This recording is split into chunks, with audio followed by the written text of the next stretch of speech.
Hi there, welcome to Thursdays at Home, a live streamed hour of performances, readings, and more from IU students, faculty, and staff, brought to you by the IU Arts and Humanities Council. My name is Anna Groover, and I'm a council intern and your host this evening. We took a break from our programming for a few weeks, but it's great to see you all again. Singing and dancing and creating and writing and making music are always important, but they're even more important right now when we're all physically distant from each other. So we're glad you can join us to celebrate these artistic practices in many forms. Tonight, you'll be hearing from ceramicist and Professor Malcolm Smith, poet and Professor Maria Hamilton Abegunde, Italian professor and tabletop gaming scholar Marco Arnaudo, and comparative literature professor and literary translator Bill Johnston. Let's get started. Our first guest today is Malcolm Smith. Malcolm is an associate professor of ceramics at IU Bloomington. His works are represented at the Louise Ross Gallery in New York City and are held in numerous private and public collections, including the Foodled International Ceramic Art Museum in Beijing, China, the Nerman Museum of Contemporary Art in Kansas City, the Hahn Museum of Indiana Art, and the Indiana State Museum. Tonight, he will be speaking to us from his studio and showcasing finished and in-progress works. Thanks for joining us, Malcolm. Thank you, Anna. Hello, everyone, and good evening. It's wonderful, and I would like to thank all the people involved with the Arts and Humanities Council for putting this together. As Anna said, my name is Malcolm Mobutu Smith. I've been teaching here at IU for about 19 years in the Eskenazi School of Art, Architecture, and Design. And tonight, I'm going to be talking to you about both my work and how I've had to manage it in this time of the pandemic. And I wanted to share with you how I put together a sort of hastily constructed home studio environment that I've been longing to do for a while. So this quarantine time has prompted me to come good with that idea. So we're going to look at some of my work. We're going to talk about some of my ideas, how I generate forms, and some works in progress. And then I'll end the performance with some live throwing for your enjoyment. So the first thing I want to do is flip the camera around and show you a bit of the space that I'm working in. And it's you'll hear ambient noise here since I have the garage door open to this space. And we'll start with sort of a general look-see around my space and the objects that inhabit this location. So a lot of these things are past works of my own, former teachers, professors, friends, colleagues from around the world. Reading materials, a lot of storage for works that are either past works or friends and colleagues' works from around places. Storage is a big issue for clay people. We make things and then they sit around if they don't move or if they're not actively in shows. A nice chalkboard I have up here for sketching out ideas or making notes for myself as I move things around. More storage.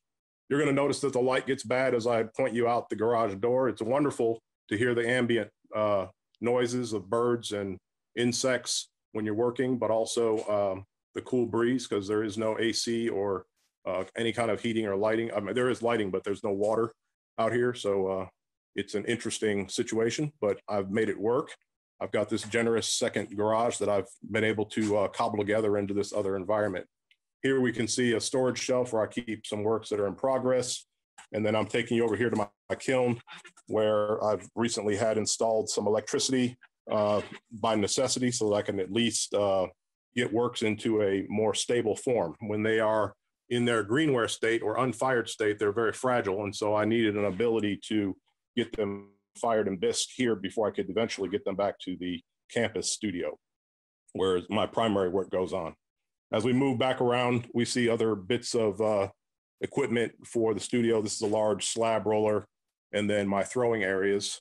So I have two wheels that I work at sometimes, and my primary wheel is here, which we'll be looking at and working on a little bit later.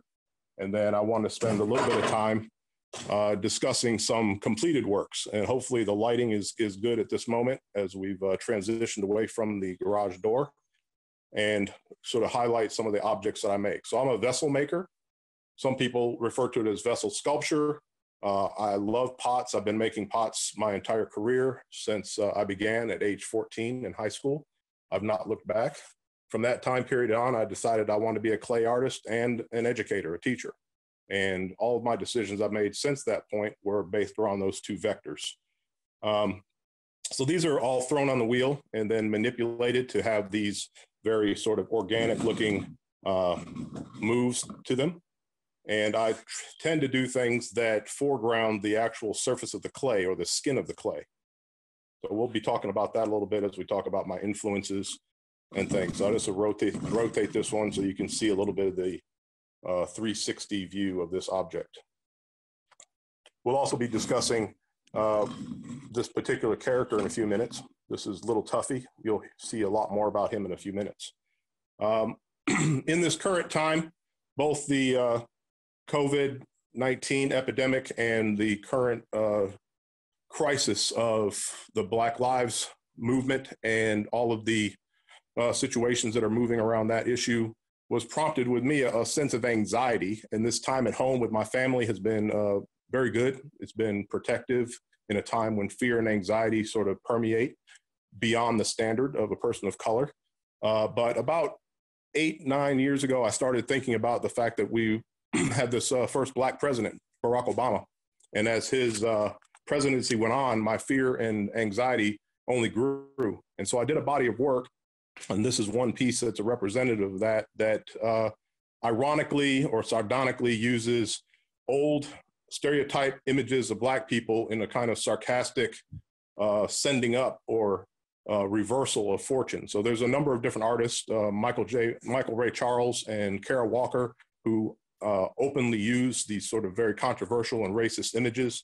And I, as a Black man, have tried to use them and deploy them in sarcastic and sardonic ways. So this is a piece called Love Lift Us Up. And so we have this little Sambo character blowing a balloon, sort of lifting him up from some unknown position. And then the object is more complicated than that. So that's one side that looks as if it's unfolding or exposing that ugly truth. And then the other side of the object is far more designed based on all of the sort of cues and conventions of modern sculpture. So it's more or less monochromatic. It looks very abstract.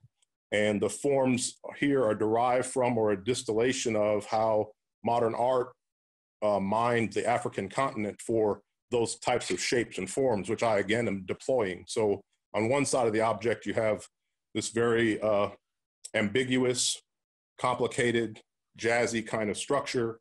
And then as you move around it, you are confronted with this other kind of reality of our existence. Moving on, I'm going to reposition myself here back at the table where I do a lot of my work and discuss a little bit about how I generate these objects and what I'm doing. So a lot of the stuff I do is about jazz.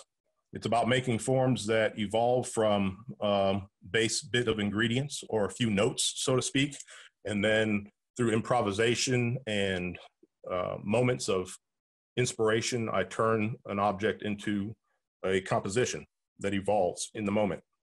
So this all starts on the potter's wheel, all this stuff that you see here in front of you. And I get to this kind of space both in the moment when I'm working, but also anytime that I have a pen or pencil in my hand, which is just about every minute of the day. My colleagues often joke that I'm always drawing, and I always am, whether it's notes from a meeting, agenda notes, I've always got something moving, and I'm trying to sculpt or shape that illusionistic space of the pen and paper into form and surface and space. And I love that contradiction of the flat surface and how drawing is a way to insinuate form as a three-dimensional sensation in a flat space. I further complicate that sensation by my tendency in my three-dimensional objects of trying to play flat games in three-dimensional space. And so here we can see some of my most recent adventures with making mug shapes. I wanted to play around with domestic objects, very utilitarian forms that everyone could understand, but yet I'm doing something with it that's a little bit more extraordinary. So these are all carved with a knife, and yet they also are highly utilitarian forms. And I even let the line quality, the play of the carving, go right into what the handles become.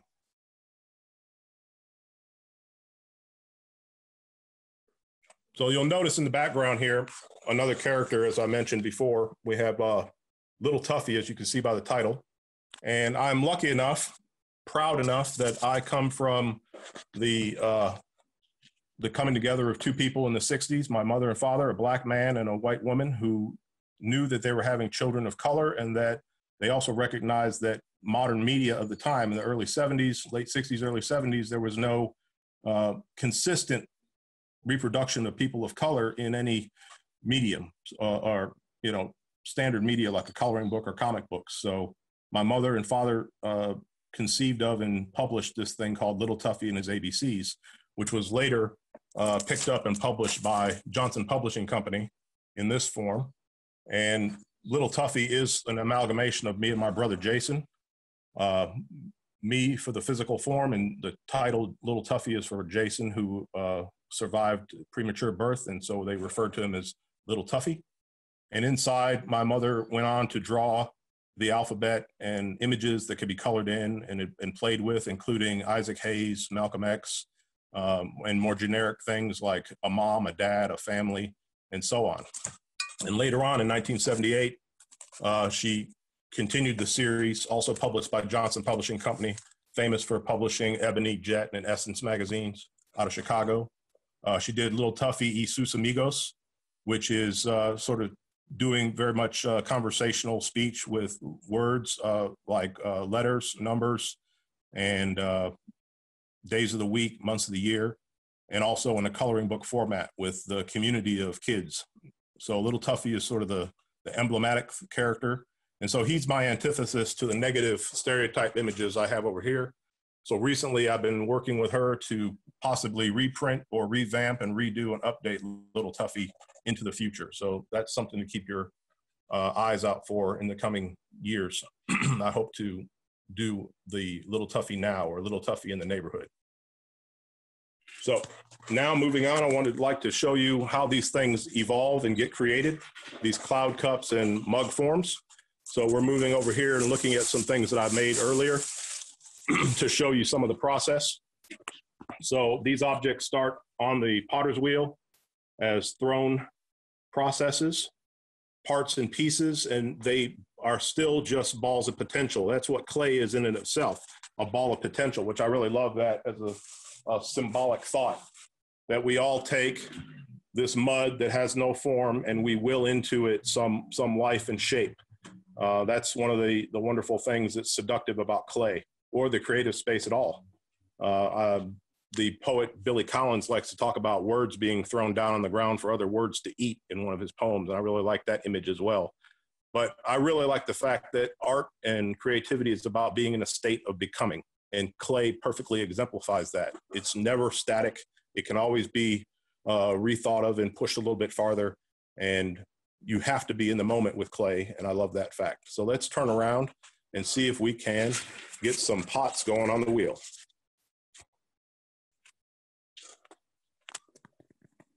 I'm going to set you up here by the wheel head, and we'll throw a little bit. We'll be ready to go. I can still talk and throw, so I'll keep chatting at you. I won't go through all of the processes. I'll just talk a little bit about my history as a potter. I started out really wanting to master the wheel, and so I would spend day and night, night and day.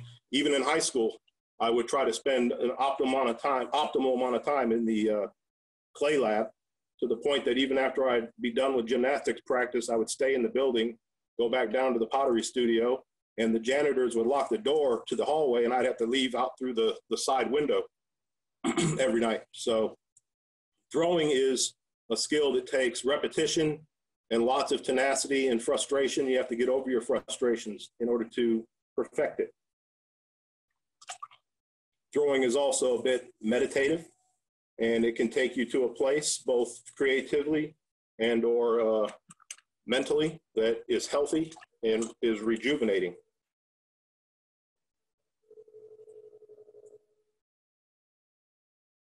Moving the walls, thinking about form, watching your standard moves happen is all part of the process, and waiting for that step where you get to reinsert a new question to the clay. So there's a routine part of the process, and then there's the exploration and discovery part of the process.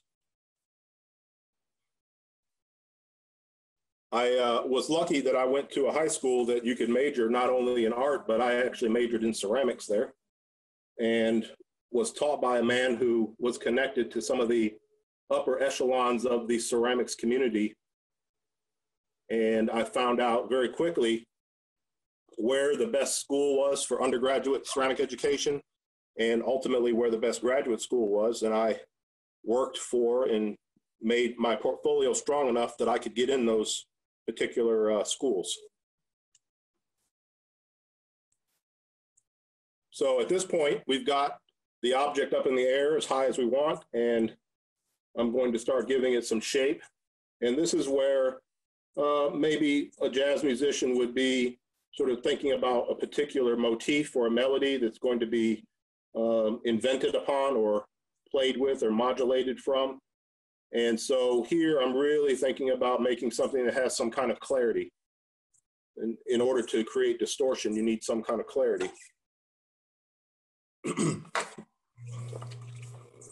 Obviously, some of these things that I'm doing, it's years of practice. I've been a potter teaching in the university for 25 years, and I've been throwing since age 14, which, without giving away my age, is a long time ago. And so the ease with which I'm moving the clay around is a function of all of that time spent. So at this stage, we have a really strong form. It has some clarity. It has some sort of dimension. It has proportion set up in it.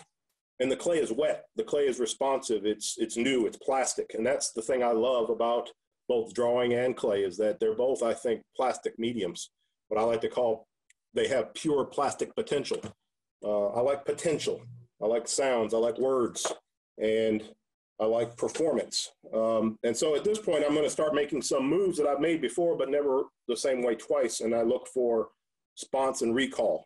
So I'm going to take and bend the clay and then ask it to do something.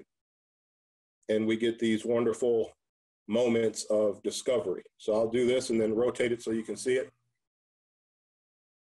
And we can use our bare hand to create some deformation and wiggle and line. And these kinds of skills, this kind of thinking, this kind of awareness of the hand, the eye, and your own desires is exportable to any other media, be it in the arts, be it in business, in the sciences. The ability to think on your feet, to go with your instincts and flow, I think is a valuable tool. I could sit out here all evening throwing shapes and forms, getting way ahead of myself and having too much work to finish in too little time. And so with that, I'd like to thank you for sharing some time with me in my studio, where I do what I love to do. It keeps me healthy and happy, and that's how I've stayed safe and sound here during these last few weeks. So thank you very much. Have a good evening and enjoy the rest of your summer.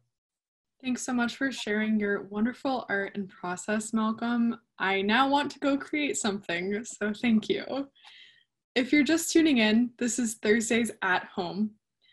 Join us tomorrow at 3 p.m. for an online Juneteenth Artists Roundtable, hosted by Council Graduate Assistant Christina Elam. Christina will be discussing art, activism, Black joy, and more with poet and PhD student Just Joulay and poet and MFA candidate El Renee. Check out the link in the comments for more information. Our next guest is Maria Hamilton Abegunde. Abegunde is an award-winning poet, a faculty member in the Department of African American and African Diasporas, and the founding director of the Graduate Mentoring Center. She is the author of 3 books of poetry, including Wishful Thinking, which is about the 2001 disappearance of Tianda and Diamond Bradley in Chicago. Her poetry has been published most recently in Tupelo Quarterly, the Massachusetts Review, Cogzine, and commissioned for the exhibition Keeper of My Mother's Dreams. Her awards for poetry include a COG Poetry Finalist Award. She is a Cave Canem, Sakatar, and Ragdale Fellow. Tonight, she will read poems from a new manuscript, Learning to Eat the Dead, Juba, USA. Take it away, Abegunde. Good evening, everyone. Thank you so much for the council for this invitation. And I want to thank Malcolm very much. That was really wonderful and exciting. Before I begin, I do want to invite people to check out the Neil Marshall Black Cultural Center's Facebook page tomorrow for all-day Juneteenth events, including some comments from community members and performances. And I'd also like to dedicate this reading to one of our esteemed professors who died 2 years ago, Professor Frederick McElroy, who was a great lover of literature and supported me, especially when I came to IU as a graduate student. So Malcolm said a couple of things that really stayed with me about turning an object into composition. And I think about turning life into words and images actually on the page. And so I'm going to read some poems, some that are actually very, very new. And I like to do that occasionally so that I can hear what they sound like. And some that are already published, but sometimes they're in transition as well. This is from the manuscript, Learning to Eat the Dead. As Anna said, I had the opportunity to travel to Juba, South Sudan in 2016 to work for 3 weeks with other faculty. And to say that it changed my life would be an understatement. So it's given me an opportunity this particular time at home and thinking about all of the events related to police brutality and what is happening in the world. This manuscript is a way for me to explore actually both Juba and the United States and the violence and how we actually can possibly use words as a potential to dream something else.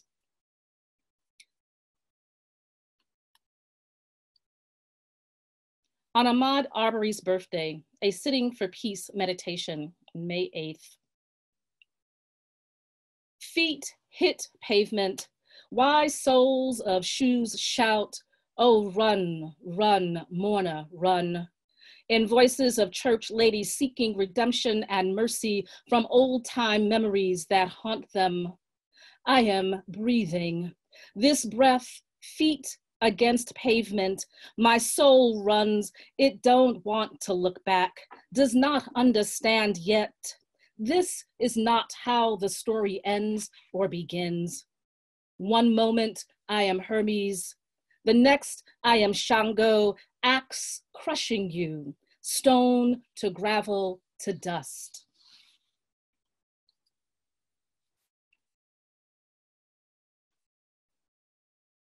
An explanation of homology, or what happens when Black mathematicians get together early in the morning. For Marvin Q. Jones, Jr., who is a graduate student here in the physics department, and Brett Jefferson, who also was a student and graduated several years ago. They talk about lines and binary codes. They discover the cartographies of the universe are hidden ancestral languages we wrote in light years. They challenge each other to remember the points of origin of the self, knowing full well that the cannibal galaxy they are circling will lead them right back to themselves. And that when they look back, they will discover God in the equations and in the reflection of their own eyes. For them, there is no final frontier. And while space is the place to discover the seventh dimension, they don't tell anyone any of this, because who would believe them?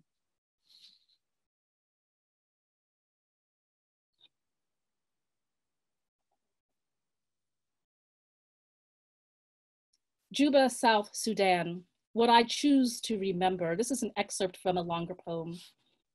What I want you to know is this. Black people all over the world know how to live. They know how to fly into the rainbow, borrow its colors, and spin them into clothes and stories so deep that they can, occasionally, forget the tanks and camps and the fact that they are starving. From my back seat in a secure moving car, I look for signs of the Black people I know all over the world, even among these strangers. A woman stacking green mangoes on the sidewalk to sell to anyone. She is a Muslim, and the blue cloth that surrounds her body is sea in this dryness. A man strutting down the street in a yellow shirt and red pants, as if 6 feet 5 inch tar-colored men everywhere could pull that off. A sign in the upstairs shop, Black Girl Boutique, after a scrawl on the wall that says Tupac. An old woman jumping up to dance when she greets us in the morning. A toddler in the purple dress running down the hallway as if all her life she will be in a playground.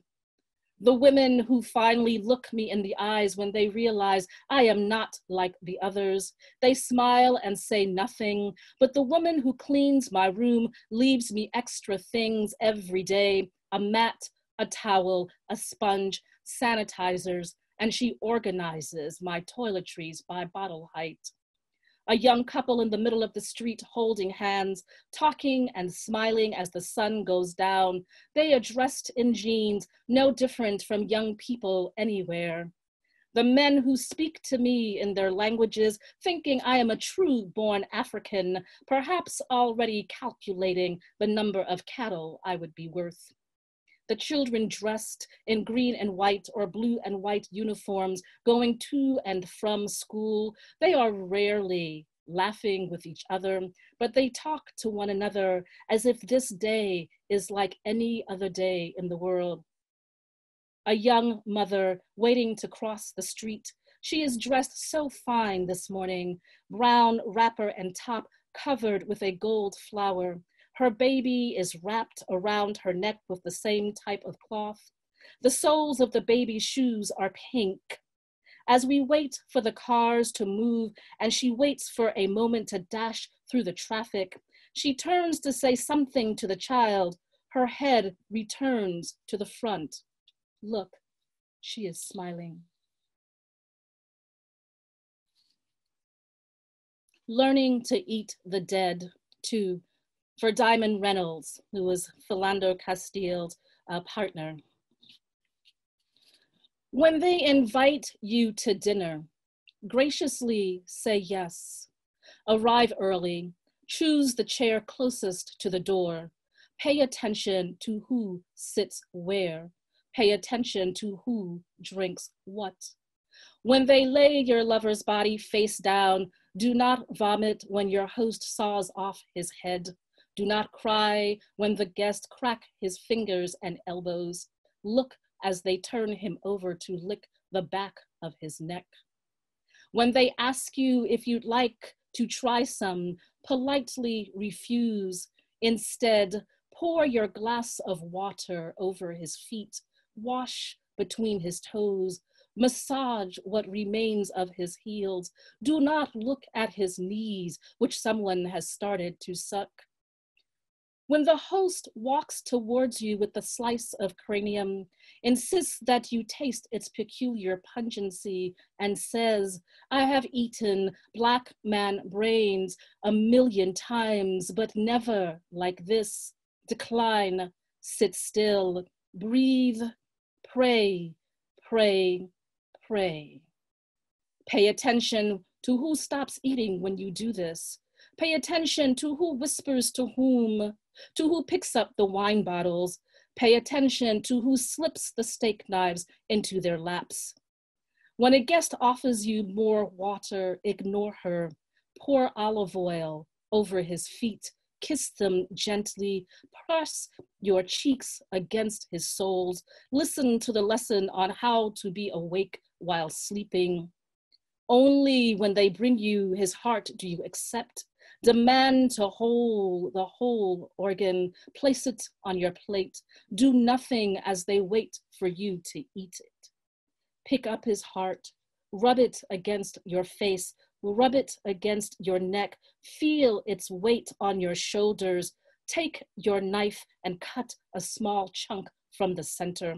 Rest it against your chest. Let it dissolve into your own. Put what you have cut into your mouth. Caress the shards of metal with your tongue. Do not chew. If you do, your anger will poison you. Swallow nothing, not even a piece of skin.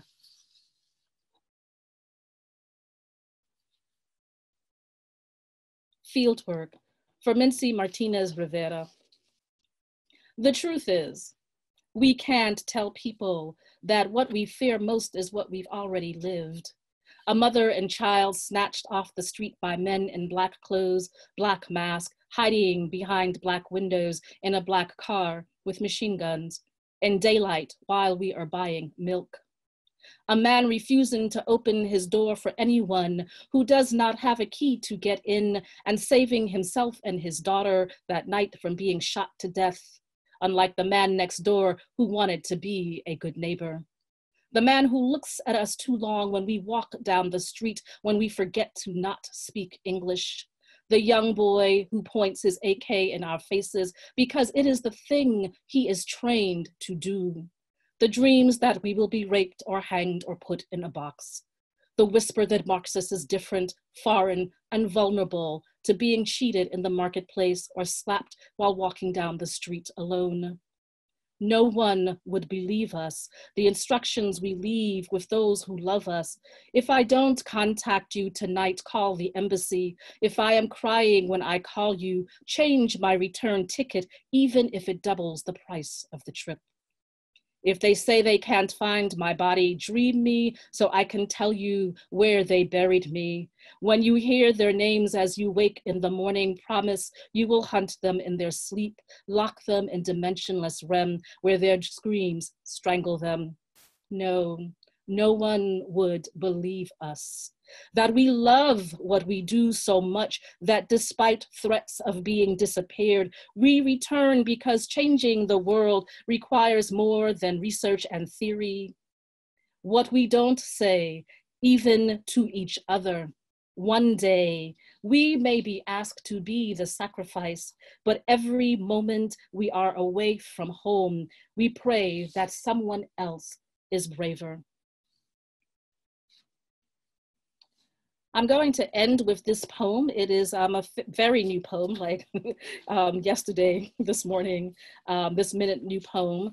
Observation, part of the work of a poet is observing life and really listening to what resonates and how it fits together with things you don't even know yet, with which it might fit. And so this is after observing some children play, Black children play, at the Bloomington bus station downtown a few years ago. For children who don't know, the world sees them as only Black. From Monica Green Johnson and Asata. Your mother has not told you, don't run in the waiting area or jump on the metal seats with your brand new shoes. She has not told you, you are not Beyonce as you sing so loud everyone can hear. She has not told you, don't look in the garbage cans or rub your feet in the unidentifiable dark spot on the ground. When you stomp gleefully to her side of the bench, pulling on her coat and hair, the people stare, reserving their shushes because they are certain she will tell you what every Black mother in public must. Get over here and sit down. I said now. As you begin to whirl around her, she is remembering that once she too dreamed of flying into rainbows, that once she believed she could be everything in the world she ever wanted to be. In the 5 minutes before the bus arrives, your mother chooses the second revolutionary act of her life. The first was giving birth to you. She lifts her chin gently, blows you a kiss, mouths the last lines of the song you are singing, and sets you free. Thank you so very much. Thank you for sharing that, Abegunde. That was so moving. And it's always really special and exciting to get a sneak peek at a forthcoming project. So thank you again. Thank you. If you're just tuning in, this is Thursdays at Home. Our next guest is Marco Arnaudo. Marco is a professor of French and Italian at IU Bloomington. His research focuses on a range of topics from Italian culture of the Baroque period to American comics, military history and theory, and gaming culture. His most recent book, Storytelling in the Modern Board Game, explores the synergy of board games, designers, and players in story-oriented game designs. Tonight, he will present to us a brief overview of the 21st century renaissance of tabletop gaming. Thanks for joining us, Marco. Thank you, Anna, and thank you everybody for tuning in. So a lot of fun stuff is happening in gaming these days, and many of you may still identify games with games like Monopoly or Clue, which are perfectly fine, but we also know that they're not absolutely excellent. I know that there are people that say, oh yeah, we play Monopoly, but we know it's a terrible game. It's just a way for us to get together and hang out, which is fine, but think about when you have movie night, you probably don't think, oh, we're gonna choose a movie that is not gonna be too good so we can still hang out. Something has happened in gaming in the last couple of decades, and in the last 2 decades especially, that has made, for lack of a better word and for a simple way of summarizing it, has made games better. And I'd like to show you some notes that I've taken on this topic to help me kind of like give you a sense of how much has changed in the board gaming and why actually we talk among fans, among players, but also among scholars of gaming, we talk of a true renaissance of board gaming. This is not my collection that you see here. My collection is much bigger. Now, in a nutshell, what has changed is that now we have, in the last 20 years or so, vast capitals have become involved. People are spending a lot of money, which means there are a lot of people that want to get that money. And so the industry has received a huge boost thanks to devoted hobbyist audiences. The very fact that now we have adults that play regularly, that play as a hobby, that consider that a main activity of theirs, is game changing, because back in the day, you would have a publisher that is trying to cut costs as much as possible because their target audience is people that don't care all that much about games, so they're not going to want to spend too much. But when you have people that are passionate about games, then you can invest more, the product is better, and you have a whole different situation. More games are published now every year than ever. Just there are more games that are published. The industry has never been bigger. And you have fast-growing board game conventions. The image that you see here is from GenCon from 2 years ago. This year they canceled it, reasonably enough, and they turned it into an online event. But this is the kind of thing that incidentally takes place in Indianapolis. If you are here in Bloomington, you're just an hour away from one of the largest board game conventions in the world, and it looks exactly like what you see in the picture. Actually, that is only the main hall. It's much bigger than that. There are a lot of other events happening. If you know the convention center in Indianapolis, GenCon fills it all up and then spills over to the Lucas Oil Stadium because the convention center is not big enough. Just to give you a sense of how this phenomenon of people that like to play games and like to play good games and get together with other people that play games is a huge phenomenon. Because of course, the people that you see in this picture and they go to this convention are just the tip of the iceberg, because then you had the people that would like to go but cannot go there because they live on other continents or they don't have the time or the money. So GenCon is a good example of how fast the industry is growing, how the culture is going. It is the largest board game conventions in North America. Is GenCon, the name comes from the fact that originated in the late 60s in Lake Geneva, hence the Gen, as a small board game convention that had about 20, 30 attendants. What you see here is how the trend has changed, how it got up steadily, but slowly. It took about 30 years to get around from 20 people to 30,000. But then, and it's partially covered by the window list in my view, but I think you can see on the right side of the slide, between 2010 and a couple of years ago, it doubled from 30,000 to over 50,000. And last year was 64,000, which is a huge event. And so that's interesting to me. But I think that here, right here, we have evidence the fact it's not just that games are getting better or people are more passionate. In the last couple of years, there has been almost like a quantum event, because interest in this convention about games has doubled in 10 years more than it has, or as much as it had in the previous 50. And last year is when the first time they spilled over in the stadium. So other things that are happening here is that people that play games as a hobby, middle-class adults that play games as a hobby, they don't feel stigmatized anymore. That's another huge change in the culture of games. We are not afraid of it. We even broadcast it in our clothing. We're not ashamed of playing games anymore. For those of you that are younger than me, it's not a date breaker anymore. You can tell people that, that you play games and it's fine. There's not that social stigma anymore. People get together. The internet has strengthened board gaming immensely. And this is another incredible thing.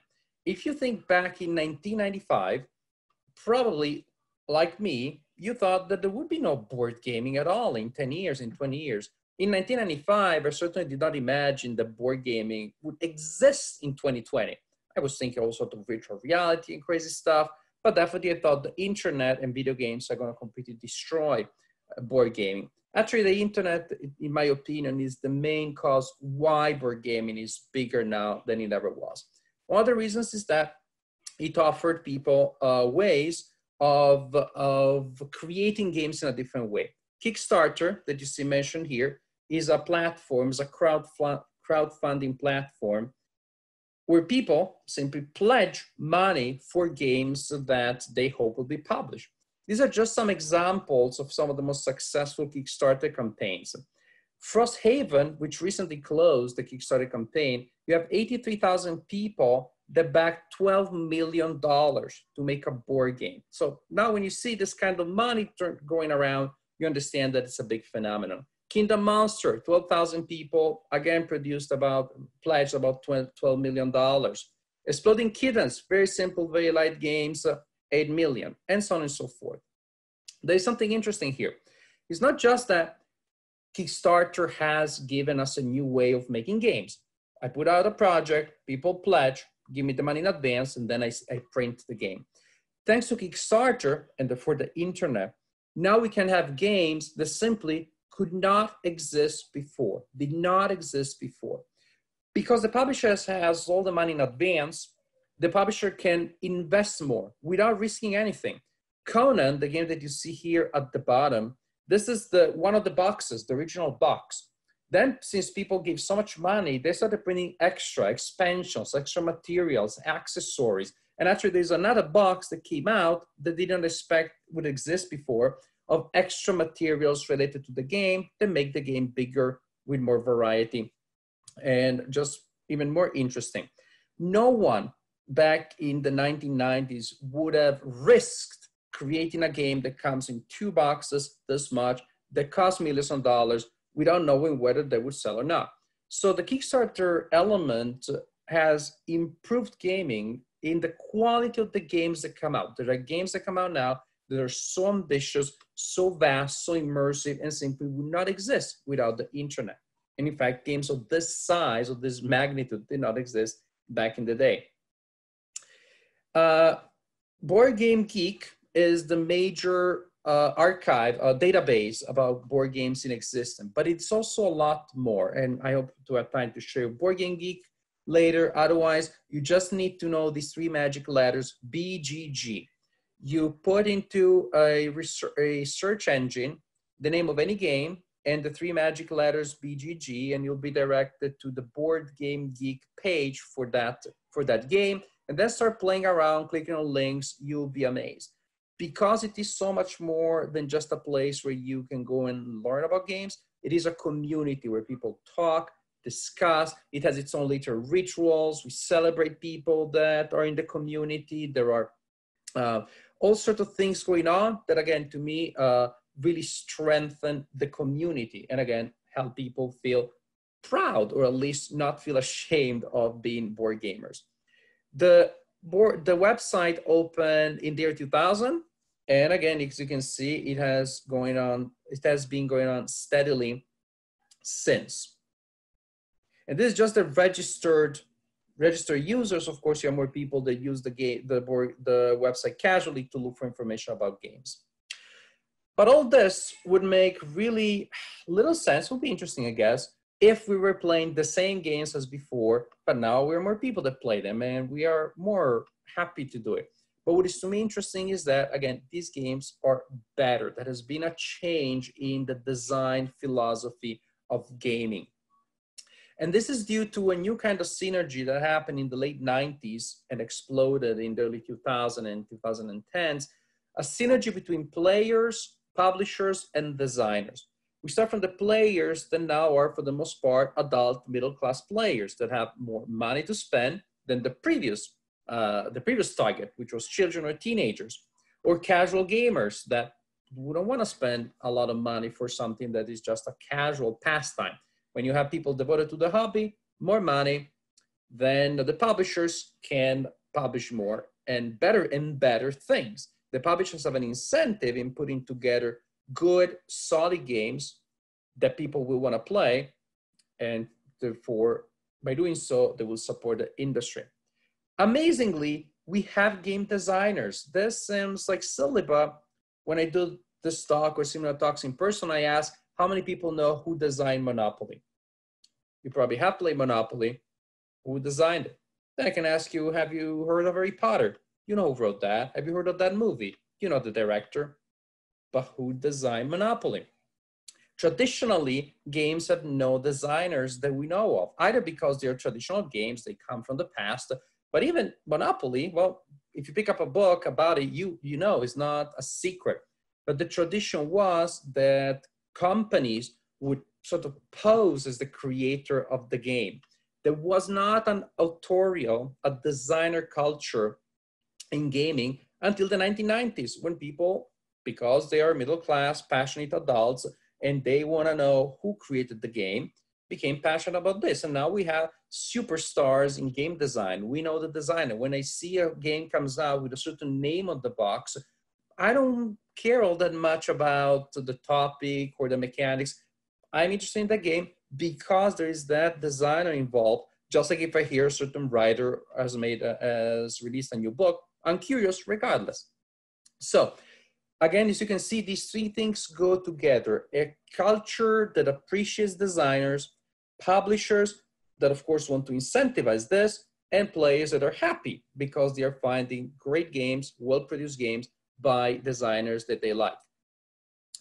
And again, very important also, the internet again is the glue that holds everything together, because publishers can get immediate feedback through the internet a lot more. They can release a rule book before the game is published, and they get a lot of feedback, and then they don't release the kind of stinker that they would have released 30 or 40 years ago. The game comes out, it has a problem maybe in the rules. The community comes together, we play test it, and you have 10,000 people at home playing the same game that has a problem, sharing ideas, and in a couple of weeks, the publisher releases a variant, a new rule that fixes the game.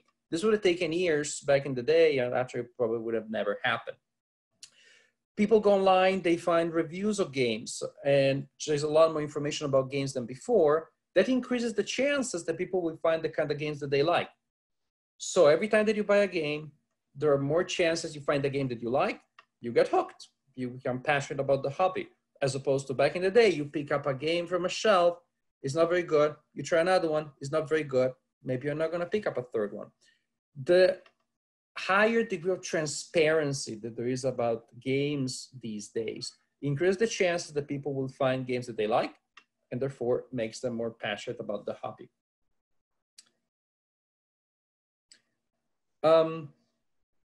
This is kind of like a summary of some of those elements, why paradoxically the internet has made board gaming bigger and better than it ever was before.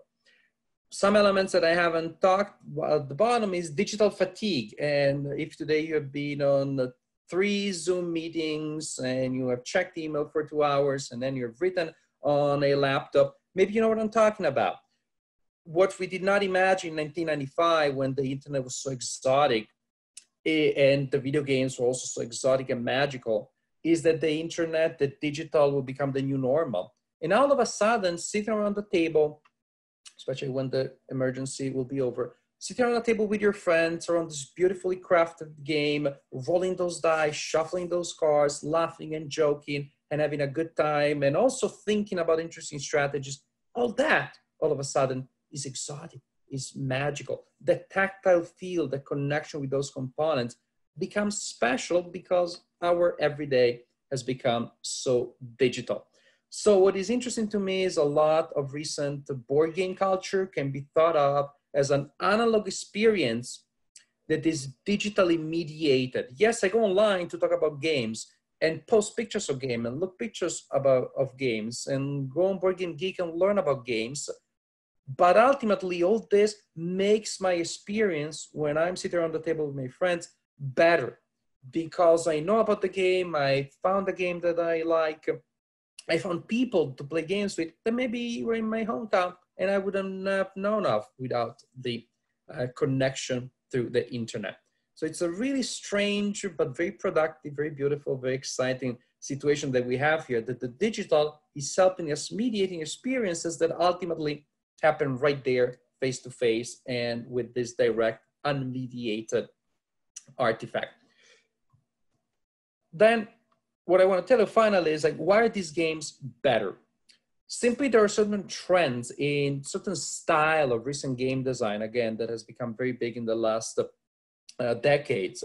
And you can see a family resemblance, a family likeness. There are certain things that happen in hobby games today that didn't happen before. And most importantly, some elements that maybe you take for granted if you play commercial games like Monopoly or Clue, that have been dropped entirely from hobby gaming. The golden rule is this: hobby gaming is engaging. Hobby gaming wants to put the player at the center of the experience, make you feel engaged with the design, that you care, that you want to play this game, that the experience of playing the game matters to you. So first thing, no player elimination. Should have been obvious, but given the success of Monopoly, maybe it isn't. How can I be engaged in a game if I'm not playing it? How can I engage in a game with 4 players? The rule says that only 1 player will win and the other 3 will be eliminated. And maybe I'm eliminated 2 hours before the end of the game. How can I be engaged in a game where I was kicked out way before the end? We don't eliminate players anymore. Another thing, as a penalty, if the purpose of a penalty in a game is to reduce your chances of winning the game, there are always better ways of doing it than to tell you skip a turn. No skipping turns, because how can I be engaged in a game with, wait for it, I'm not playing it. Why should I interrupt playing the game? Penalties of other kinds can always be part of a design. And again, the last 20 years has showed us that you can do it. Modern game design wants to be engaged and excited about the game. Together with your friends, communicating with your friends, it's not a super experience, but we don't need to interrupt the game and just keep you there and just be bored, or in any case, disengaging emotionally from the design. Similarly, maybe I'm playing my turns. I haven't been eliminated. I'm not skipping turns. But there is a runaway leader problem, which in game design is when somebody emerges as a winner, it's obvious that the person will win way before. Monopoly is another major offender here. Usually in the last hour or 2, you already know who's going to win. And if that is the case, the game is an hour or 2 too long. Modern game design tells us that it's better if you're excited from beginning to end. And so there are different ways that are done so that the game is balanced, so that the game, you have reasons to be engaged and to hope that you will win until the end of the game. If nothing else in games, the personal situation of the players is hidden. So maybe you are losing horribly and you lost an hour ago, but you don't know it. And so you're still playing because you don't know that somebody else is way ahead of you. And so you're happy, you're still engaged with the design. Generally speaking, modern game design gives players more agency, more meaningful decisions, less randomness. If I win Candyland, I didn't really win Candyland. The dice did it for me. In modern game design, when somebody's passionate about gaming, usually players don't like luck all that much, because even when you win, it doesn't give you the kind of satisfaction that you have if you won, not if luck handed you victory. So modern game design tends to emphasize player agency and to give people interesting decisions. Gaming can become pretty hostile. We know that, rage quit and sore losers. But in modern game design, we tend to have competition rather than antagonism. So very often, very rarely, a game is about eliminating the opponent. It's about scoring more points. Very often, it's more of a parallel race towards an objective to see who can maximize these resources better and score more points at the end, rather than I attack you and I destroy you and I steal this from you and I backstab, etc., etc., etc. Less children crying, fewer adults rage quitting. You can have a healthy competition without attacking or hurting each other specifically. To the point that some games these days are purely cooperative. There are games that are entirely cooperative. Everybody plays together as a single team. It's not me against you. Everybody plays together. Everybody wins together, loses together as a team. Couple of last things, and then I'll be done. Predictable playing times. There are certain games that once you start them, you have no idea how long they will start, which of course can be a problem because you get excited, the game is over, or you were excited, but the game keeps dragging on. Most games these days have certain mechanisms that guarantee a certain predictable amount of time. Games these days can be adjusted more easily. They can be made shorter, faster, longer, more complex, less complex. The rules come with a set of optional rules so you can really tailor the game to what your group is looking for, which again means you'll be more engaged. And again, something that really does not hurt, again, since the people that buy these games are middle-class adults, they tend to have more money to spend. Then the producers, the makers can make more expensive products, and then the components tend to be more beautiful. Enough with that depressing paper money that you have in Monopoly. Enough with that thin cardboard that falls apart. You have beautiful crafted components with thick cardboard, wood very often, nice other materials that are just usually put together to create a more aesthetically pleasing experience. So this is what I have to say. The most important thing, if you didn't hear anything else, the 3 magic letters, BGG. I hope you take the time to have a look at the website and maybe learn more about games, because it's a wonderful hobby and there's just a lot of fun to be had with it. Thank you. Thanks for sharing your knowledge with us, Marco. That was really insightful. I hadn't realized that such a revolution in board games had happened in the past few decades, so it was cool to learn something entirely new, and I will definitely remember BGG. Okay, thank you. If you're just tuning in, this is Thursdays at Home. Every other Thursday from May 28th through August 6th, please join IU Theater and Dance for IU Theater Thursdays, a live stream broadcast event featuring students performing songs, monologue, dance, and poetry, interviews with faculty, staff, and alumni, and segments that highlight the design and tech elements of theater. They will also be introducing their newest faculty members and reminiscing with retiring faculty. Check out their website or social media for more details. Our final guest of the evening is Professor Bill Johnston. Bill is a professor in IU Bloomington's Department of Comparative Literature, where he teaches courses in literary translation, literature and photography, and other aspects of literature and film. He is a literary translator who has published over 40 book-length translations of poetry, prose, and drama, primarily from Polish, but also from French. He has won numerous national and international awards, including the National Translation Award in Poetry, the PEN Translation Prize, and most recently, the National Endowment for the Arts Literature Translation Fellowship. Tonight, he will read and discuss some of his translations. Take it away, Bill. Thank you very much, Anna. And thank you to the Council for this opportunity. And thank you also for my fellow presenters this evening. Those were wonderful presentations, really fascinating.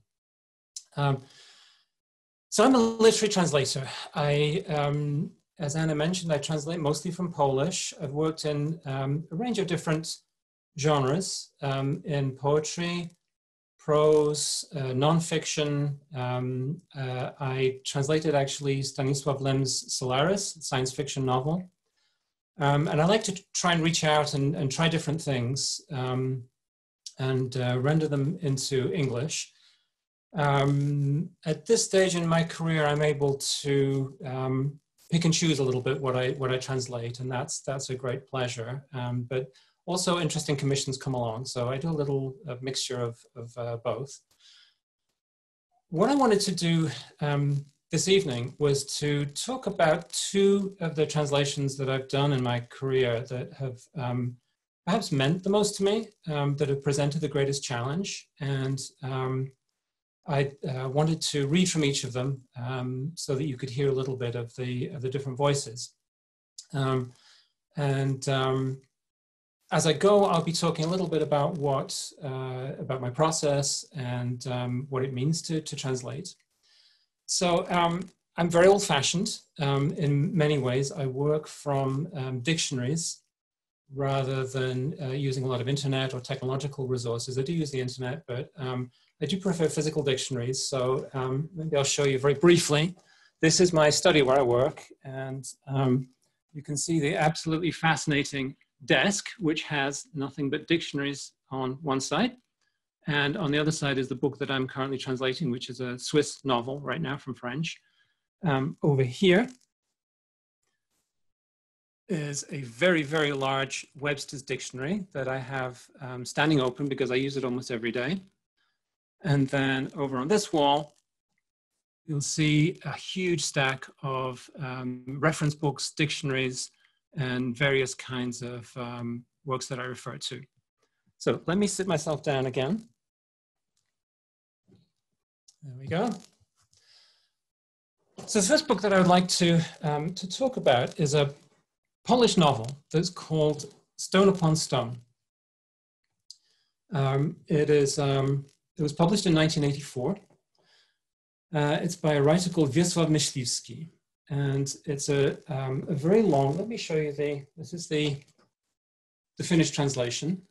It's like this. It was published by Archipelago Books, and as you see, it's rather thick. It's about over 500 pages. This is, first of all, it's one of my favorite novels ever that I've read. Oops, sorry. And it presented a particular challenge in translating. So this is a novel that is written entirely in the first person by a narrator called Szymek Pietruszka, who comes from a village in Poland. We never quite know exactly where it is. And in a series of stories, basically, he tells stories from his life, from different parts of his life. So the narrative is not continuous, but it's made up of particular chunks. And the really tough and interesting part of the book was that the voice, even though it's written, it's obviously a book, it feels like spoken language. It feels as if this older man is sitting at a kitchen table, talking to you, telling you stories from his life. So it's a very, very oral kind of language. And as I worked on the translation, my main goal was to recreate a voice that sounds like you could believe it being spoken as opposed to being read. So when I was doing that, I was really looking for different ways in which there are kinds of language that are particular to the spoken form. A very small example, we sometimes use the word this when in writing we would use the word We would say, there was this tree. And normally, if you were writing a story, you would say there was a tree. But the this creates the sense of the spoken language. And in fact, my process with this book, I'd already worked on it for quite a long time. And I hit on this sentence, there was a road ran through our village. And that simple sentence, normally you would say there was a road which or that ran through our village. Missing that word out gave it that sense of orality that I was looking for. And my process usually as I work with prose is I work onto the computer and I do a complete run through of the book from beginning to end in a very, very rough version and without going back. And I go all the way through, usually doing about 4 pages a day. So the first round took me, I think, about 8 months with Stone Upon Stone. And then I go back to the beginning and I tidy it up a little bit more. And that took several months as well. And then I go back again and I do the same thing. So there are always 3 passes when I'm working with prose. So the overall time on the book was, I think, about 1 year and 8 months, something like that. So I had a long time to get used to it, to feel this this particular speaker, and other speakers as well who appear in the book, and to try and create a language in which Szymek, Pietruszka, could speak in English. So I would like to read one passage from this book, and I'll tell you a little bit about this part of the story. So this is part of the story where Szymek is a young man in his 20s, and this takes place in the Second World War. So he has left his family who run a farm in the village, and he's left and he's gone to join the resistance. He has no way of contacting them. So he's been gone for a long time, and they know that there have been attacks on the partisans, and so they don't know if he's alive or dead. So at some point, he's with his unit, and he decides that he's going to sneak over to his house and at least let his parents know that, that he's still alive, that he's okay. But at the same time, he has argued with his father. The last time he was at the house, he had a big argument with his father, and so he really hesitates to go in and go back into that situation. And at the same time, he has a brother called Michał, who has also gone off during the war, is also doing something, we don't know what.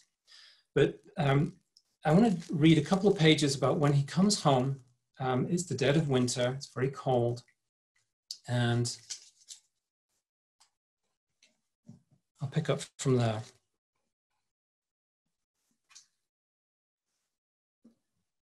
So he comes up to the house, and he tells the dog in the yard to be quiet. And then he sees the front door opening. The front door creaked, and the pale light of a lantern appeared on the threshold. Mother's shadow moved off toward the cattle shed. It seemed smaller than usual, or maybe the night was bigger. In one hand, she was carrying a pail for the milk. The other hand held a swinging lamp. The frozen ground crunched under her feet. I was about to go out to meet her, but it occurred to me that if I rose up in front of her out of the blue like that, she might think it wasn't me, but my ghost, because it was a starry moonlit night, a night that seemed made for souls to do penance. The dog was sitting quietly in its kennel, because dogs can't smell ghosts. She went into the shed. I could still see a faint light from her lamp through the half-open doorway. "Come here, move back a bit," I heard her say to the cow. I looked over at the kennel to check whether the dog wasn't going to jump out and give me away. But no, it evidently still got what I told it. I started creeping along the wall toward the light, and when I reached it, I quietly stuck my face in the doorway. I felt a waft of warmth, animal sweat, manure, and I suddenly reckoned I understood why God wanted to be born in a cattle shed. Slow as anything, I opened up the lighted crack. The door creaked, but Mother seemed not to hear. She was sitting, hunched over beneath the big belly of the cow, as if she was lost in prayer, with only her hands working somewhere in the belly's depths. Milk was squirting from those hands of hers into the pail she held between her knees. The milk splashing into the pail was the only sound in the whole shed, maybe even the whole world. "Mama," I whispered. At that exact moment, the milk came to a stop in her hands. She raised her head slowly, looked around the roof and the walls, and asked softly, "Szymek?" "Not there, Mama. Here," I said more boldly, and walked into the shed, closing the door behind me. She looked at me unbelievingly. It was like she didn't have the strength to get up from her stool. The cow even waved its tail a couple of times, asking why she'd stopped milking it. "So, Mama, how are things with you all?" "You're alive?" she said, and it was like her entire body burst out crying, not just her eyes. "Careful, or it'll get in the milk," I said, and took the pail from her. It'd be a pity to have to throw it out. All at once, she stopped her crying, like biting off a thread in her teeth. She wiped her eyes on her apron. "Wait now, I'll finish the milking," she said. "I have to be going right away," I said, because what else was I supposed to say? "Won't you even come in the house? I can't, they're waiting for me. Then at least drink some milk. I lifted the pail to my mouth and tipped it. You've gotten thin. You're not looking well, son, she said, starting her lament. But her head was almost, my head was almost completely stuck in the pail, and her voice sounded like it was coming from far away. Michał was here. He had something he needed to see you about. He looked bad too. I guzzled the milk like it was the juice of the earth. Forgive your father. Those things he said only came out because he was angry. I felt the milk giving me back my strength with every mouthful.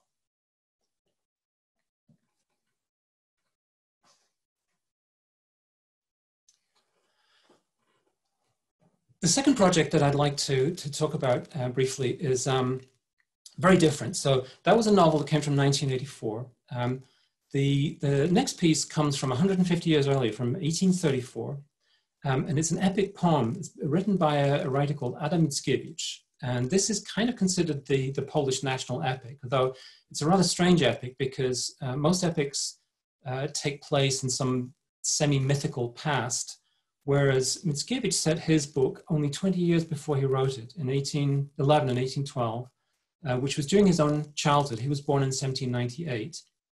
And so he was remembering his childhood and remembering the country that he came from. He was born in what is today Belarus, in fact, although he was Polish speaking. He was educated in what's today's Lithuania. But back then, all of that part of Europe had been taken over by Russia. Poland had ceased to exist. And Mickiewicz got into trouble politically, found himself in exile in Paris eventually. And there was a failed uprising in 1830. And in the wake of that, he found that he was really lost. And in order to remember something that was solid for him, that was a place of solace, he turned to his childhood, and he turned to the moment in the 1810s when Napoleon was going to pass through Poland, Lithuania, and was going to defeat Russia and allow Poland to regain its independence. So it was a moment of great hope, even though the Poles reading it, of course, knew that that never actually happened. In any case, he went back and he described this time of his childhood and created a series of stories, a story about a family feud, about a love intrigue, about the political intrigues, about supporting the Napoleonic army, and wove all of this into a really beautiful account, which is written in rhyming couplets. It's about 10,000 lines long, so it's a pretty long piece. I decided that I would like to try and render this into English. It had been done before, but not for some time. And this time, as I was working, I actually decided to work by hand. I felt that I couldn't work in rhyme working on the computer. So I wrote in a series of notebooks, and I wanted to share one of those with you. It looks something like that. So you can see it's a very messy process. And there are actually, so it just goes page by page like this. There are 6 of these notebooks, and it took me about 3.5 years to do. I worked at a rate with this poem of about 10 lines a day because I needed to try and get the rhyme and the rhythm to begin with. So it's a very different sort of process. Anyway, I would like to end by reading you a short extract from Pan Tadeusz, and that's the name of the book. This is the English translation. It's called The Last Foray in Lithuania. Foray is a kind of like a posse. It's when you set out to get to reclaim property. Before I read the English, I thought it would be nice to read just a few lines of the Polish to honor it, and so you can get a little bit of a sense of what it sounds like in Polish. So I'm going to read a short passage where there has been a bear hunt. A bear appears out of the woods, and the two families who are about to start a feud, but they're kind of doing okay right now, they all set out on the hunt, and the bear is killed, although nobody can decide who actually shot it because they're one member of each family shoots, but they miss, and a third bullet appears, and we don't really know where that comes from. But in any case, when the hunt is over, the master of the hunt, who has been appointed before the hunt, he's an elderly gentleman called the warden, and he represents many of the older traditions that were upheld still in this part of the country and had been for a long, long time. And he owns a big bison horn, and there's a tradition that he plays at the end of the hunt, and this is him playing. So I'll read you just a couple of lines in Polish so you get a sense, and then I'll read the English. Na ten czas wojski chwycił na taśmie przypięty swój róg bawoli, długi, centkowany, kręty jak wąż boa, oburącz do ust go przecisnął, wzdął policzki jak banie, w oczach krwią zabłysnął, zasunął w pół powieki, wciągnął w głąb pół brzucha i do płuc wysłał z niego cały zapach ducha.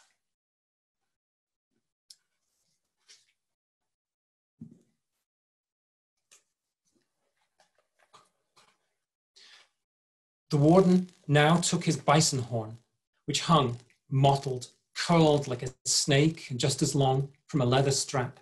With both his hands, he then lifted it to his lips and, stomach pulled in, cheeks bulging, eyes half closed and turning red, he filled the horn with all the spirit he had. It sounded. With unbroken breath he played. The echoing music filled the forest. Awed by the purity, the curious harmony, the power, the hunters listened silently. For one more time, they witnessed the old man sharing the gift for which he'd once been known. He filled the woods with life. His instrument seemed to send in the hounds to start the hunt. His song recapped the day's brief history. First came the bugler's urgent reveille, then whines and yelps, the noises of the hounds, with gunshots here and there, harsh, thunderous sounds. He paused, the horn still in his hands. It sounded as if still played, though echoes alone rebounded. He blew again.